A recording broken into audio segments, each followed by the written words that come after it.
पीले दांत वाली बहू। रंजना कभी ब्रश नहीं करती थी।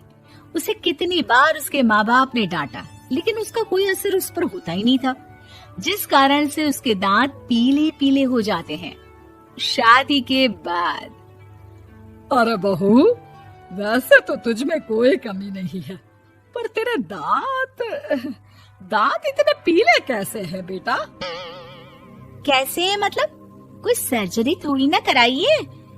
वो तो क्या नाम, मैं ब्रश नहीं करती थी तो पीले हो गए। अब क्या करूं? आप कहें तो लाल करवा लूं या फिर काले? यार ये क्या है, क्यों माँ से लड़ रही हो? लड़ रही हूँ? अरे मैं लड़ रही हूँ या ये बोल रही है कि दांत पीले हैं, पीले। अरे तपस्या थोड़ी ना की है इन्हें पीले करने के लिए। बकायदा ब्रश नहीं किया है 20 साल तक, तब जाकर। छी, कैसी बात कर रही हो? ये उस वक्त तो पीले नहीं थे जब हम लोग तुम्हें देखने आए थे। अरे तब साफ करवा लिया होगा डेंटिस्ट के पास जाकर। अब देखो कैसे पीले पीले लग रहे हैं। रंजना सास की तरफ गुस्से से देखती है। फिर शुरू हो गई पीले पीले पीले। अरे पीले तो तब भी थे जब मेरे हाथ का रसगुल्ला उड़ा उड़ा कर खा रही थी और बोल रही थी, लड़की नहीं गुणों का खजाना दे रहे भाई साहब आप। खैर, अब वो लोग करते भी तो क्या करते, पीले दांत वाली बहू पल्ले पड़ी थी तो झेलना तो था ही। एक दिन कीर्तन में रंजना गाना गा रही थी। अरे कमला बहन, माँ का द्वार है, यहाँ तो सब शुद्ध होकर आते हैं, फिर अपनी बहू को ब्रश भी नहीं करवाती तुम। दूर से पीले पीले दांत भक्ति में बाधा उत्पन्न कर रहे हैं। अरे कोई 2 साल के बच्चे थोड़ी ना लेकर आई हूँ मैं बहू बनाकर। अच्छी खासी लड़की है, अरे कैसे करवाऊं ब्रश? ये तो उसे खुद करना चाहिए ना। अब माँ बाप तो इसके जैसे तैसे निपटा दिए, ये नहीं सोचा कि सास कैसे संभालेगी। सास बहू को लेकर घर आ जाती है, लेकिन सोच लेती है कि अब इसे लेकर कहीं नहीं जाएगी।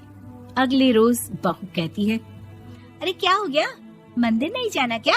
कीर्तन का वक्त हो रहा है। मेरी मधुर वाणी से कान्हा जी जागते हैं और सोते हैं। आप तो जानती है ना उनकी भक्ति में कितना मन लगता है मेरा। वो क्या है ना, तबीयत ठीक नहीं लग रही है मेरी, आराम करूंगी मैं। तबीयत ठीक नहीं लग रही? अभी तो मिथुन के गाने पर नाच रही थी आप, और अब बोल रही है कि तबीयत ठीक नहीं लग रही। अरे भक्ति में मन लगा लो सासू माँ, ऊपर जाना है, क्या मुंह दिखाओगी आप? हाँ? सास को बहू की बात पर गुस्सा आ जाता है। मैं क्या मुंह दिखाऊंगी, इसकी चिंता तो ना कर, समझी? अपने मुंह की चिंता कर, जो ये पीले पीले दांत लेकर हर जगह पहुंच जाती है। पता है लोग कितना मजाक बनाते हैं। ना जी ना, मैं नहीं जाना कहीं तेरे साथ। तो ये बात है। कोई ना, मत जाओ, मैं अपने कमरे में ही बैठकर भक्ति कर लूंगी। ऊपर वाला दांत थोड़ी ना देखता है, मन देखता है, भावना देखता है। और अरे बस बस, तू सब कुछ दिखा, बस ये सफेद चमकदार दांत ना दिखाना किसी को, है? जा यहाँ से। बहू को सास की बात का कोई फर्क नहीं पड़ता, वो तो जैसी थी वैसी ही रह जाती है। सुबह नहाकर किचन में खाना बनाना, फिर खाना खाना, कीर्तन भजन करना और सो जाना।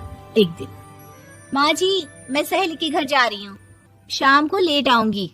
हाँ, तो जाना, मैंने कौन सा तेरी आरती करनी है घर पर बैठकर।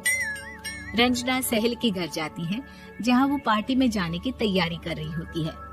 अरे शिखा, कहाँ जाने की तैयारी कर रही है? मैं गलत वक्त पर आ गई क्या? अरे नहीं यार, उल्टा सही वक्त पर आई है।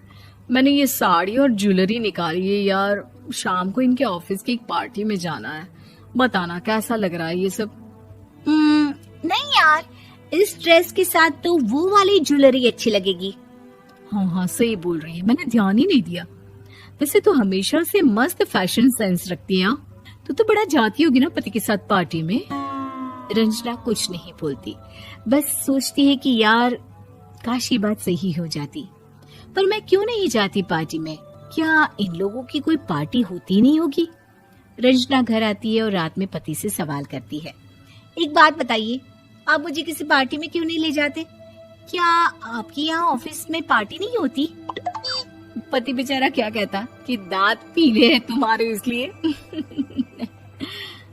अरे कोई पार्टी होती नहीं हम लोगों के ऑफिस में, तो कहाँ से लेकर जाऊं? और मार्केट, मॉल, कहीं वीकेंड घूमना, कहीं तो। अरे यार सारे हफ्ते में एक छुट्टी मिलती है, तो सोचता हूँ कि आराम ही कर लूं। क्यों? रंजना मन मार के रह जाती है। पहले कभी सास के साथ मंदिर जाया करती थी, लेकिन वो भी सास ने ले जाना बंद कर दिया। घर बैठी बैठी रंजना बोर हो जाती है। तभी उसे आइडिया आता है और वो मायके जाने का सोचती है। सासू माँ, 2 दिनों के लिए मम्मी के घर जा रही हूँ। अच्छा ठीक है, आराम से जा। और हाँ, माँ से कुछ अच्छी आदत सीख कर आना कि कैसे शरीर के हर भाग की तरह दांतों की सफाई भी जरूरी होती है, समझी? शुरू हो गई ना आप। वो लोग आपकी तरह नहीं है कि छोटी छोटी बात का बतंगड़ बना दे। उन लोगों के लिए मैं मायने रखती हूँ, ना कि मेरे पीले पीले दांत। रंजना माँ को बिना बताए उन लोगों को सरप्राइज देती है, लेकिन जैसे ही वो दरवाजे पर पहुंचती है, अंदर देखती है कि घर वाले कहीं जा रहे होते हैं। अब माँ, काश रंजना दीदी के दांतों वाली प्रॉब्लम नहीं होती, तो वो भी हम लोगों के साथ चलती ना बुआ जी की बेटी की शादी में। हाँ बेटा, लेकिन अब उसे कौन समझाए कि उसको उसके पीले दांत नहीं दिखते, लेकिन उसके आसपास के लोगों को कितना एम्बैरेसिंग फील कराते हैं।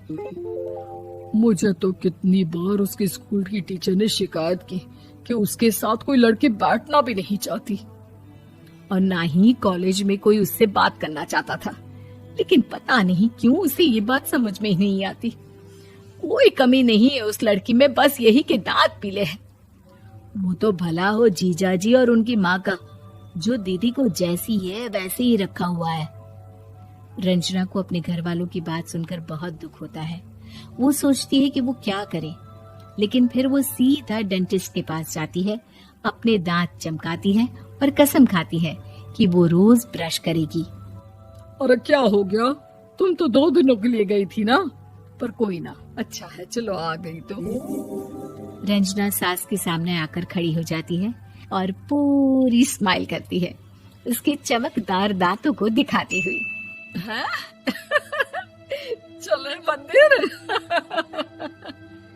माँ, मुझे माफ कर दीजिए, मैंने आप लोगों को बहुत एम्बैरेसिंग फील करवाया। मैं आज से रोज ब्रश करूंगी।